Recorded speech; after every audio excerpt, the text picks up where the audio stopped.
Hello and welcome back. Today we've got a very special battle report where we're going to ask ourselves, does Star Trek Into the Unknown do combat? I've actually got my hands on 2 copies of the preview kit, very thanks to one of my friends who has one on the other side of the country, and we're going to be facing 2 Jem'Hadar attack freighters against 2 Defiant class ships, roughly 40 points worth of crew. Overture is behind the lines, where unrest is growing on Bajor and Dominion forces are trying to quell this unrest, whilst the Federation is responding by sending the Defiants in order to try and support the uprisings. As you see there, the mat and layout isn't one of the official layouts, but it'll do for me. It's 50-50, one side representing Bajor and the other one representing Deep Space. So up first is our USS Valiant, who are going to engage warp and come in above Bajor. It's our daring first officer that's helping us with that one.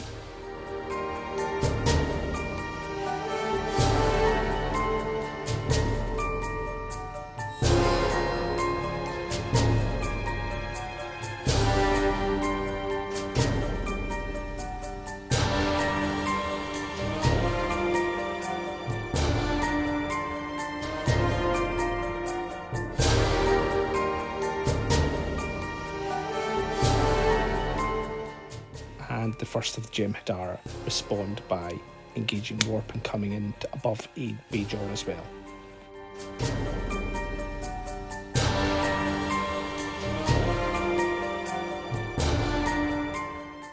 We've got 4 solid objectives on Bajor, which are the sites of the uprisings, and we've got another few hazards on the map as well.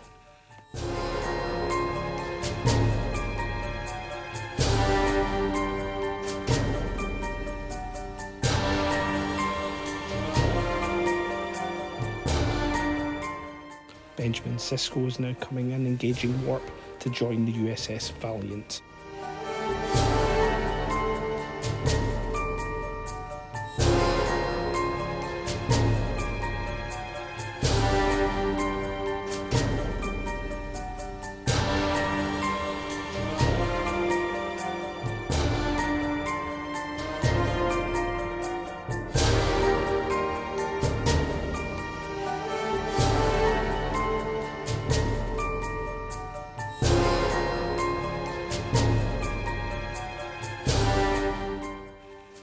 And the second Jem'Hadar attack freighter is also swooping in now to join its colleague.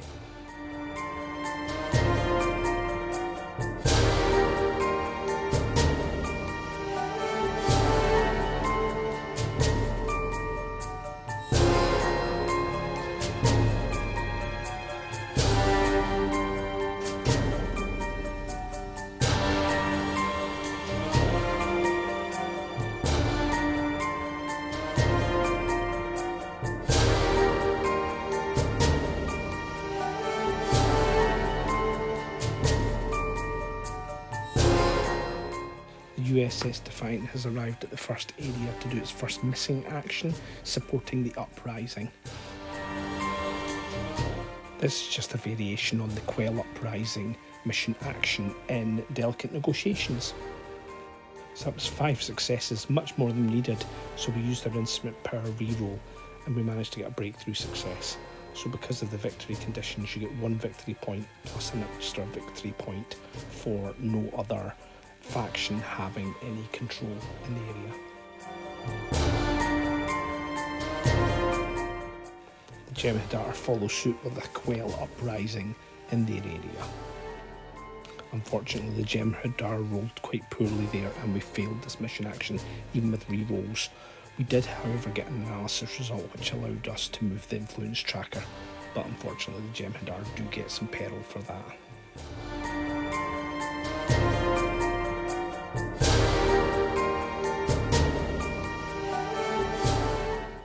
USS Valiant engages Impulse to swing round towards another uprising which is occurring within the area.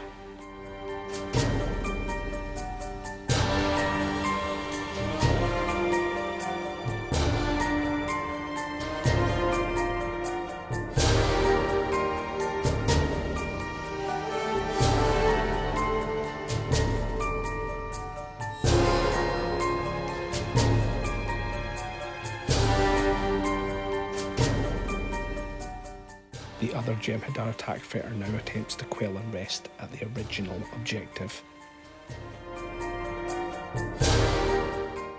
Teamwork doesn't make the dream work here. Even with a reroll, we just managed to get a breakthrough success and a success, but we needed 3 successes overall to actually win that.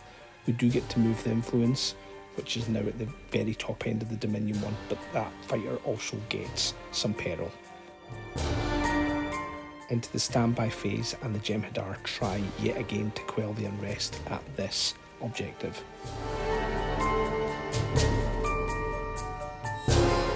Again, it's a fail, so unfortunately that attack fighter gets more peril put on, and the Federation player can force 3 of the peril to disappear to give the Jem'Hadar some negative victory points.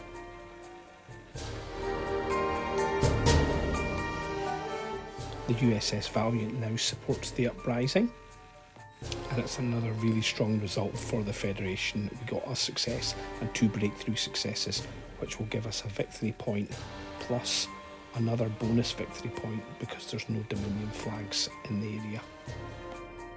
The Jem'Hadar now tried to quell unrest at the original objective again. At last, a successful dice roll to quell the uprising. The Federation do attempt to change the result here by making the Jem'Hadar spend 2 peril to reroll 2 of the successes, but we still managed to get the result in the end, so the Jem'Hadar get 1 victory point.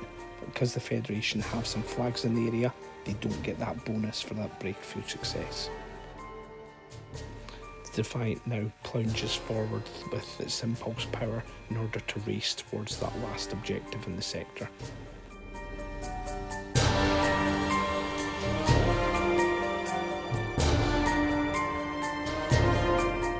Into the hazard phase, and one of the Jem'Hadar ships is too close to one of the hazards.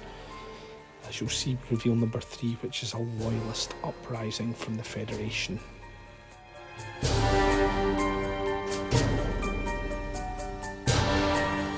Jem'Hadar brutally put down that uprising, and because of that gain an advantage token.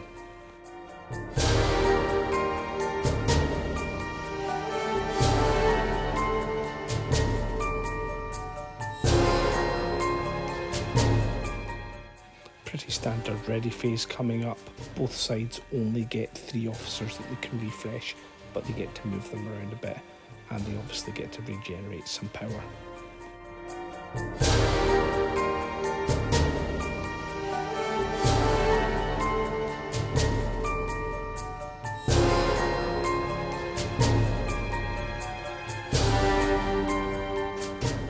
Jem'Hadar actually used 4 officers in the first round, so they can only refresh 3 of theirs.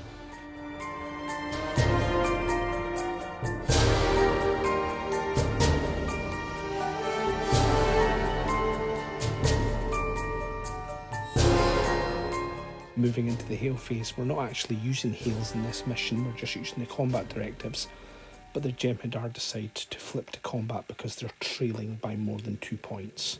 They're actually 4-0 down at the moment because of negative victory points.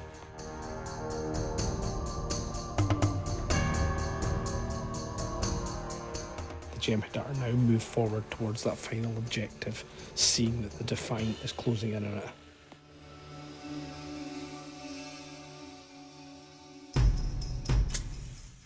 As you see, I'm using markers to move the other Jem'Hadar ship out the road in order to move the original Jem'Hadar ship towards its objective.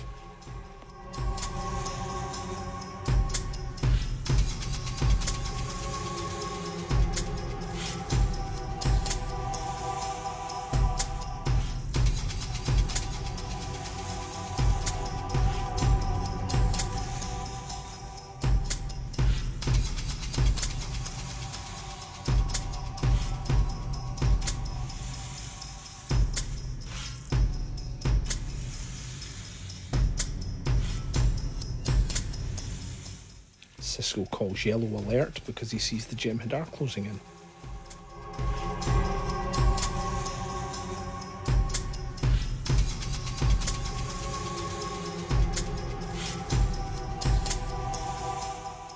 And the other Jem'Hadar fighter also calls yellow alert.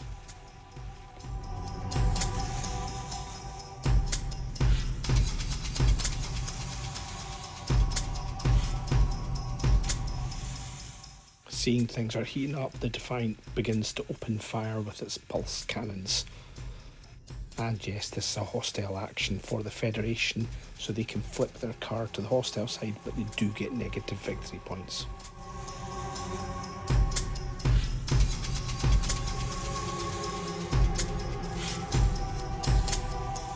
Having no luck on the first shot, the Defiant fires again, using some reserve power to fire its phasers.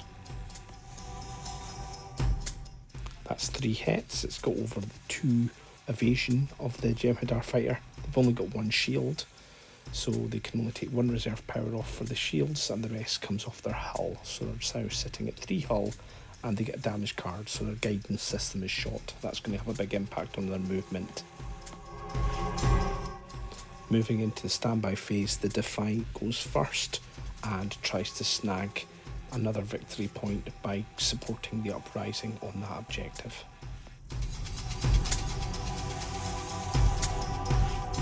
The dice gods aren't smiling, and even with a reroll they fail to get it, so the Defiant gets 2 peril for failing the action.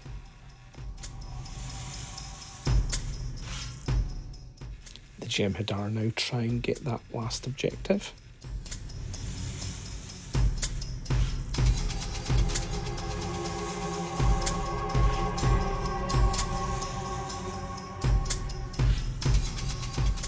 That's a fail again, unfortunately. So again, more peril gets added to the ship, and the Federation decides to spend it to give a negative victory point to the Jem'Hadar. USS Valiant issues a come about order to swing round and head towards the USS Defiant.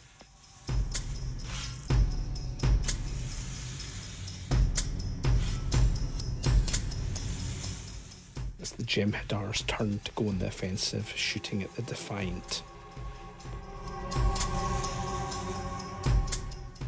That's 2 successes, which is enough to beat the evasion of the Defiant, so it's 2 hits. The Defiant has 2 shields at yellow alert, so can use 2 reserve to block the attack. Feeling lucky, the Jem'Hadar put another 3 reserve energy into another attack.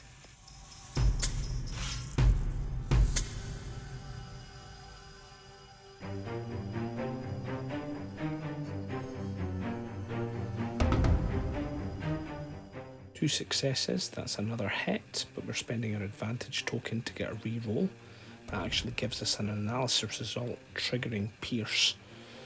So when we go to the Defiant, we can only block 1 of the shots with our shields, and the rest go through. So it's down to 5 hull, and it gets a damage card. Our Weapons EPS is offline, so we'll not be targeting anybody with sensor locks until that's fixed.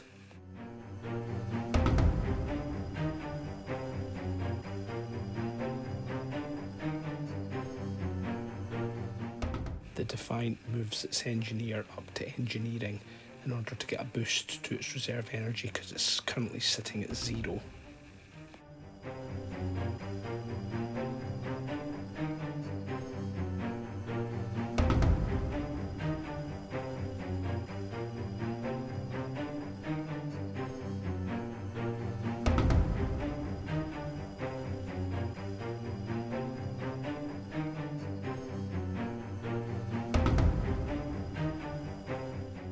This Jem'Hadar moved the researcher over to the cargo bay in order to try and do the repair on their guidance system.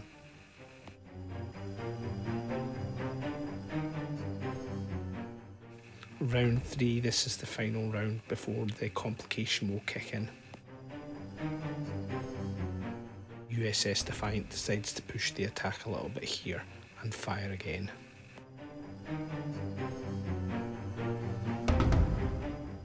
We spend discovery dice in order to get another breakthrough success, and then use our analysis dice for a reroll through the pulse keyword. We can spend 1 of our peril in order to force a reroll. The reroll unfortunately gives another success, so it makes no change to the results. It's 3 damage, 1 power spent for the shields, and the rest goes on to the hull. Brings it down to 2 because we've changed a colour step. The Defiant spends 3 energy again in order to push the attack some more with another attack.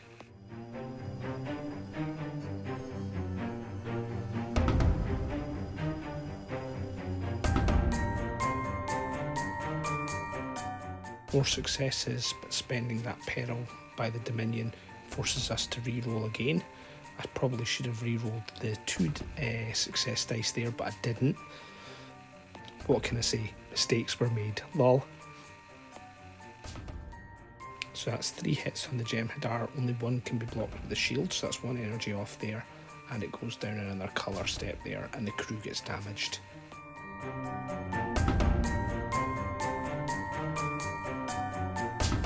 One of the Jem'Hadar return fire on the Defiant.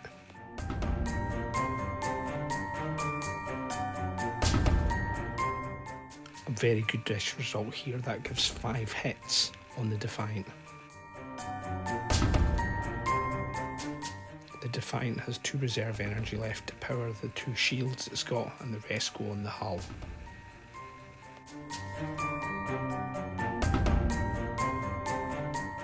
Jem'Hadar push it again as well, using some reserve energy in order to fire their phase polaron beams again.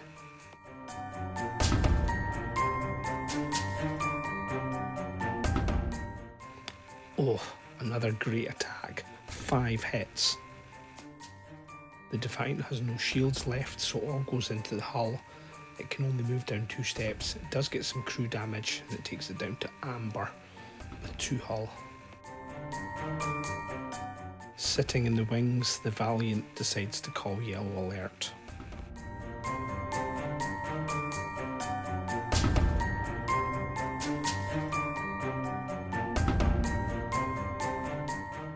The other Jem'Hadar fighter decides to fire its phase polaron beams from its rear into the Defiant.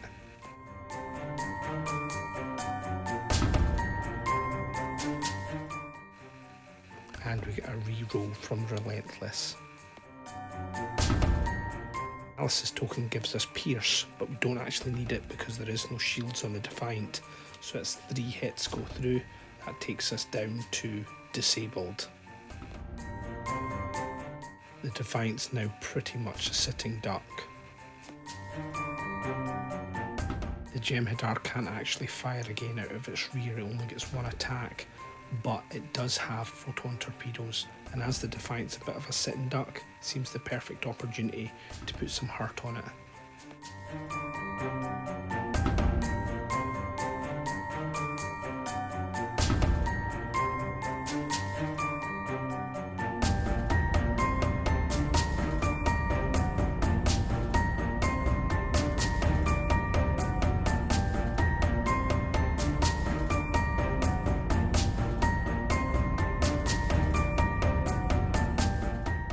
The Jem'Hadar repositions with a come-about manoeuvre.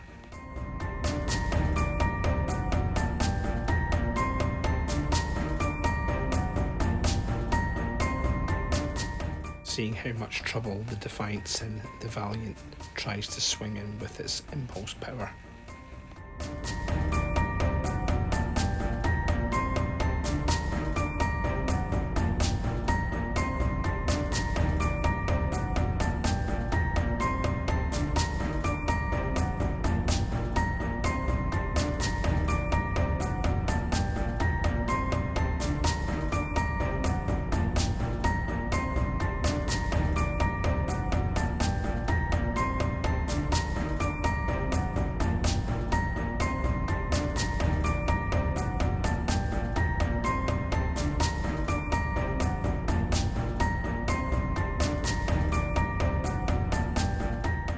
Having not fired, the Valiant fires its pulse cannons.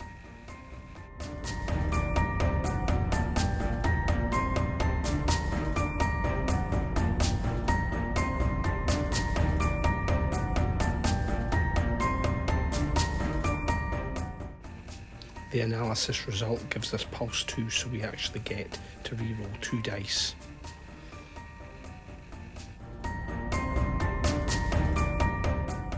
That's 3 hits, and as you'll see just in a second, gives us another victory point there. There's only 1 shield on the ship, so that comes off, and it takes us down to Disabled. Federation Combat Directive gives you an extra victory point for disabling a ship. Seeing the Valiant swinging, the other Jem'Hadar attack fighter decides to reposition with a come-about manoeuvre.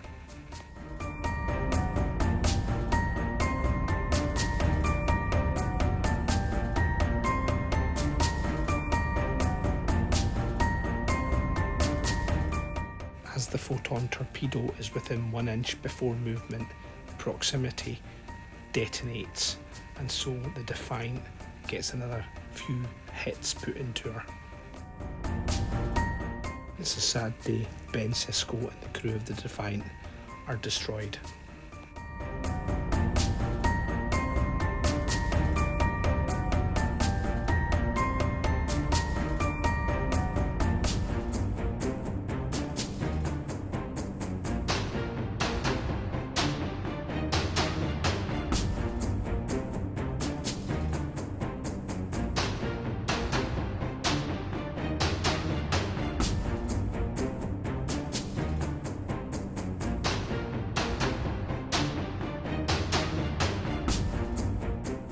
It's now the end of round 3 and the Dominion's influence is at its peak. We are now going to move on to the Dominion complication, which is called a Sacrifice of Angels.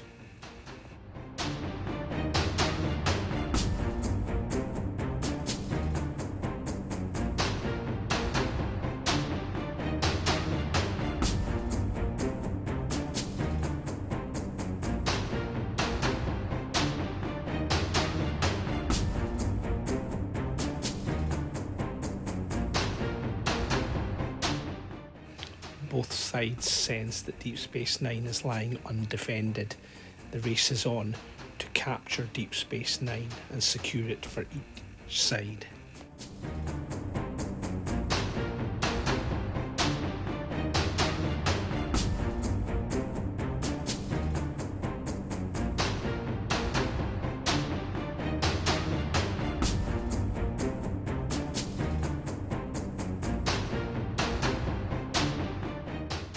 The Jem'Hadar come about.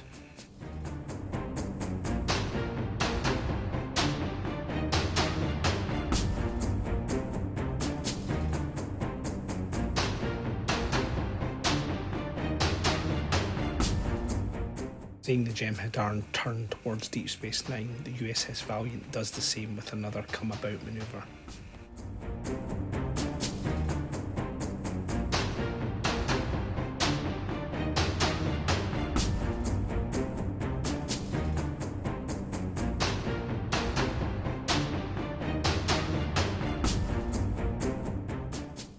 Both ships engage warp to head towards Deep Space Nine.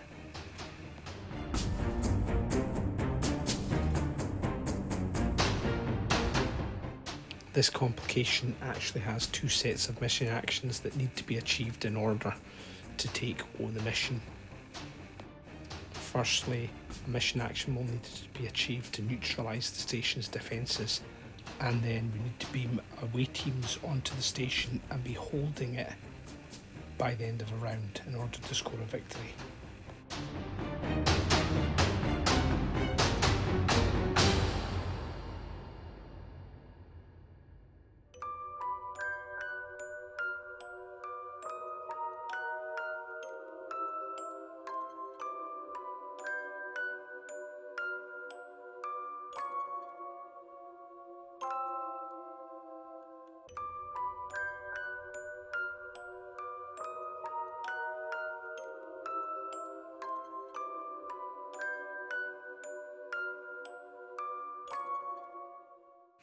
The Jem'Hadar attempt to neutralise the defences.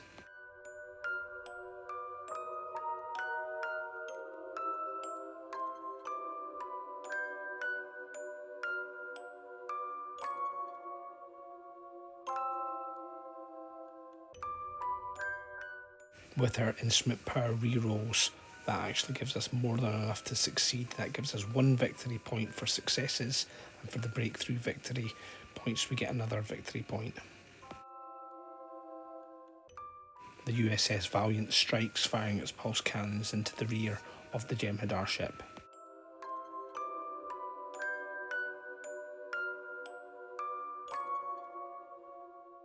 The analysis result triggers pulse, so we get another reroll, so we get 5 hits in total. The Jem'Hadar only has 1 shield in the rear, so we take 1 reserve power off for that and the rest go into the hull. That takes it down to a hull level of 2 and it gets a damage card. Inertial dampener failures, that's a bad one. The Valiant fires its phasers with another 3 reserve energy.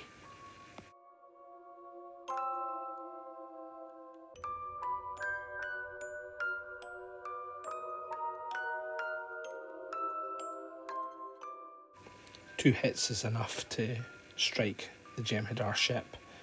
1 shield comes off, so 1 reserve energy, and the crew gets damaged and it goes down to 1 hull.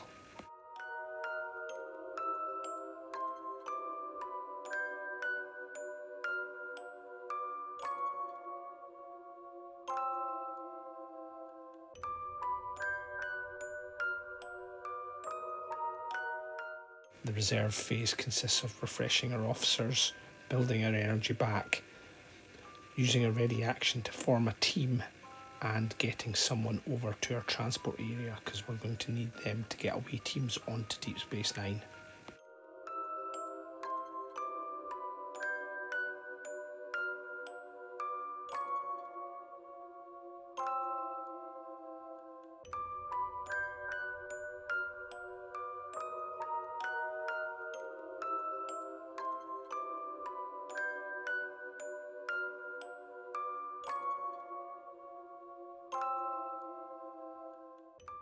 Round 5 in the Federation has priority.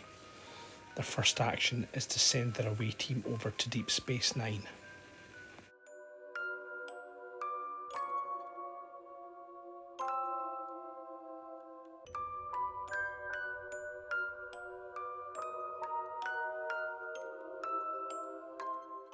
The Jem'Hadar respond by sending one of their away teams over.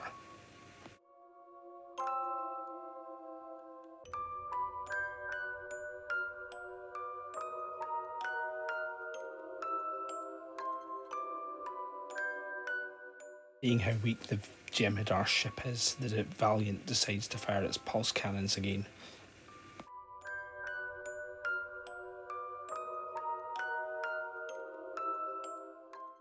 Oh, that's a bad result for the Jem'Hadar. That's 6 hits. Not good. The Valiant scored another combat directive victory point.